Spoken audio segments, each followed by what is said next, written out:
যারা গরু ছাগল কিনবেন দয়া করে সাথে সাথে রসিদ করে নেবেন। যারা গরু ছাগল কিনবেন দয়া করে সাথে সাথে রসিদ করে নেবেন। রসিদ না করে চলে গেলে আপনার কুরবানিতে আসলদার শরীরটা গিয়ে দেবে। তাই সামান্য কিছু টাকার জন্য আপনার মূল্যবান কুরবানি নষ্ট করবেন না। যদি কোনো ব্যক্তি রসিদ না করে চলে যেতে চান আর আমাদেরকে জোড়াতে জোড়া করেন তাহলে তার বিরুদ্ধে আইনের ব্যবস্থা গ্রহণ করা হবে এবং 10,000 টাকা উপলক্ষে পবিত্র ঈদ রাজা উপলক্ষে নতুন বাজার পৌরপ্রশাসন হাতে আগত সকল ক্রেতা জানাই সাদর আমন্ত্রণে ঈদ রাজার নতুন বাজার পৌরপ্রশাসন হাট।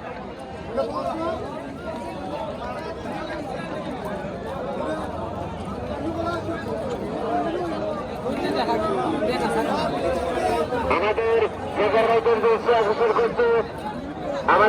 ভাইদের দৃষ্টি আকর্ষণ করছে অযথা এদিক সেদিক ঘোরাফেরা না করে যার যার অবস্থানে থেকে নিজ দায়িত্ব পালন করুন এবং প্রত্যেকটি গরু ছাগলের রসিদ ভালো করে দেখে নিন। রসিদ ছাড়া